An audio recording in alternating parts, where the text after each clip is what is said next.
Hello student, आज हम science के first chapter food and human health, भोजन एवं मानव स्वास्थ्य में ओबेसिटी अर्थात मोटापा की स्टडी करेंगे। ओबेसिटी या मोटापा क्या है? ये वो स्थिति है जब शरीर में अत्यधिक मात्रा में वसा शरीर में संचित हो जाती है और मानव स्वास्थ्य पर हानिकारक प्रभाव डालने लगती है। ये संभावित आयु को भी कम कर सकता है। मोटापे का जो सूचकांक है उसे हम शरीर भार सूचकांक, बॉडी मास इंडेक्स कहते हैं, जो शरीर के भार और लंबाई का एक अनुपात है। यानी शरीर, किसी भी व्यक्ति के शरीर की भार और लंबाई का एक अनुपात निकाला जाता है जिसे हम शरीर भार सूचकांक, बॉडी मास इंडेक्स अर्थात BMI कहते हैं। BMI की वैल्यू 30 किलोग्राम प्रति वर्ग मीटर से अधिक होने पर यह मोटापे को सूचित करता है।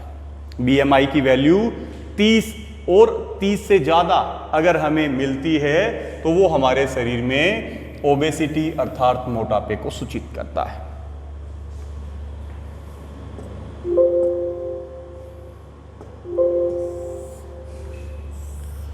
अभी मोटापा अपने आप में एक रोग है।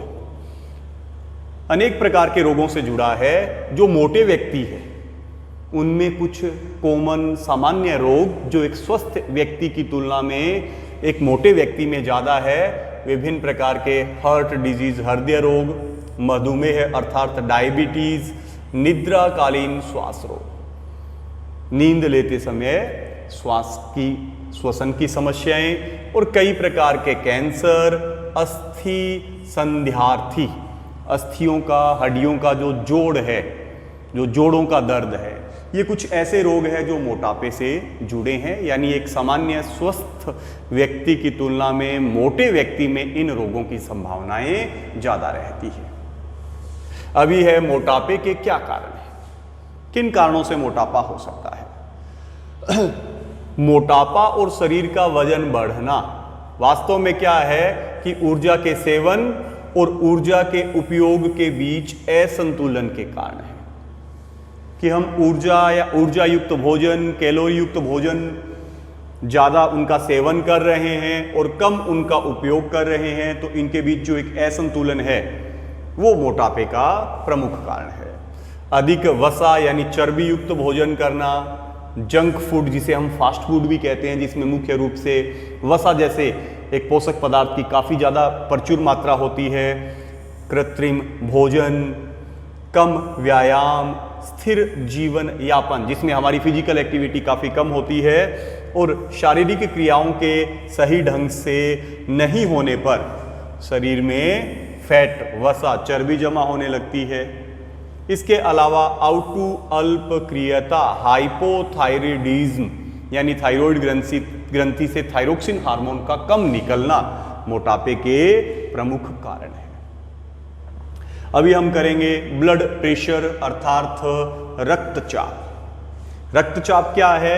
रक्त वाहिनियों, हृदय से जुड़ी हुई वाहिनियां जिनमें रक्त बहता है, तो रक्त वाहिनियों में बहते रक्त के द्वारा इन वाहिनियों की दीवारों पर जो दाब डाला जाता है उसे रक्त दाब, रक्तचाप अर्थात ब्लड प्रेशर कहते हैं। धमनियां, रक्त वाहिनियां मुख्य रूप से दो प्रकार की है, धमनियां और शिराएं।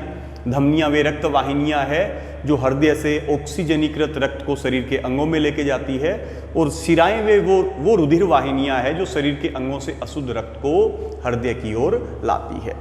तो धमनियां वह रुधिर नलिकाएं हैं, रुधिर वाहिकाएं हैं जो हृदय से रक्त को शरीर के सभी ऊतकों और अंगों की ओर लेकर जाती है। जो रक्तचाप है, जो ब्लड प्रेशर है, इसे दो वैल्यू में दर्शाया जाता है। एक सिस्टोलिक वैल्यू संकुचन दाब और एक डायस्टोलिक वैल्यू अनुशीतलन दाब। कौन कौन से ये दाब है, नॉर्मल इनकी कितनी वैल्यू है? जैसे हम कहें कि एक स्वस्थ व्यक्ति का जो ब्लड प्रेशर है 120/80, 120/80 mmHg, ऊपर का 120 mmHg है नीचे की वैल्यू 80 mmHg है, ऊपर की वैल्यू इसको हम सिस्टोलिक प्रेशर कहेंगे, प्रकुचन दाब है, और नीचे की वैल्यू अनुशीतलन वैल्यू या हम कहें कि डायस्टोलिक वैल्यू है। हृदय जब संकुचित होता है तो रक्त को दाब के साथ में धमनियों में भेजता है। हृदय के संकुचन के समय धमनियों की दीवारों पर रक्त का लगने वाला दाब संकुचन दाब है, जिसकी वैल्यू 120 mmHg है। फिर हृदय में अनुशीतलन होता है। हृदय के अनुशीतलन डायस्टोल के दौरान रक्त का धमनियों की दीवारों पे जो दाब लगता है वो अनुशीतलन दाब है, जिसकी वैल्यू 80 mmHg है। तो हम दोनों वैल्यू को एक साथ दर्शाते हैं, संकुचन दाब बटा अनुशीतलन दाब। तो संकुचन दाब एक स्वस्थ व्यक्ति में 120 mmHg और अनुशीतलन दाब 80 mmHg है।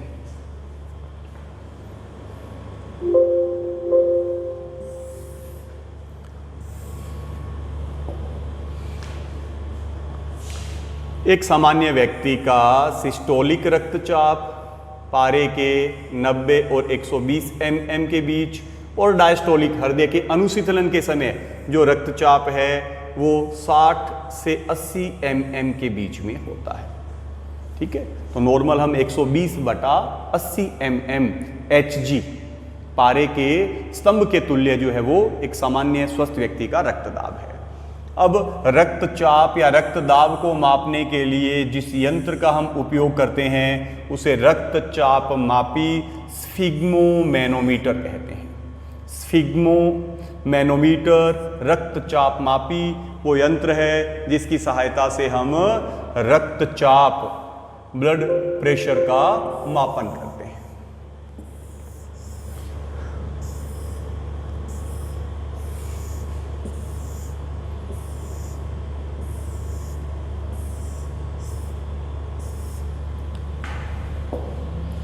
सबसे पहले 1733 में स्टीफन हेल्स ने रक्तचाप का मापन किसमें किया?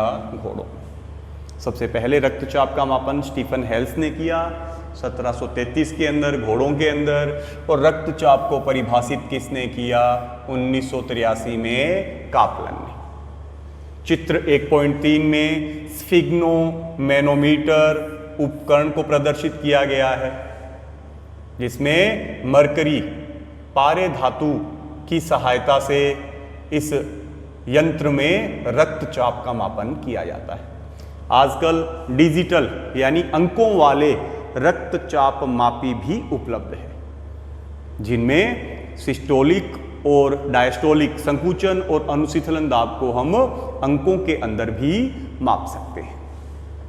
अभी हम दो कंडीशन रक्तचाप से संबंधित करेंगे। एक कंडीशन होगी निम्न रक्तचाप, जिसको हम कहेंगे हाइपोटेंशन, और सेकंड कंडीशन होगी उच्च रक्तचाप, जिसको हम कहेंगे हाइपरटेंशन। हाइपो शब्द का मतलब कम और हाइपर का शब्द का मतलब है अधिक है। तो रक्तचाप से संबंधित हम दो स्थितियां करेंगे, निम्न रक्तचाप हाइपोटेंशन, उच्च रक्तचाप हाइपरटेंशन। पहले है हाइपोटेंशन निम्न रक्तचाप। जब सिस्टोलिक और डायस्टोलिक प्रेशर की वैल्यू सामान्य वैल्यू यानी 120 क्रमशः 120 और 80 से काफ़ी कम मिले किसी भी व्यक्ति में, तो ये स्थिति निम्न रक्तचाप की स्थिति है। वह दाब जिसमें धमनियों और नसों में ब्लड वेसल्स में रक्त का प्रवाह कम होने के लक्षण या संकेत दिखाई देते हैं।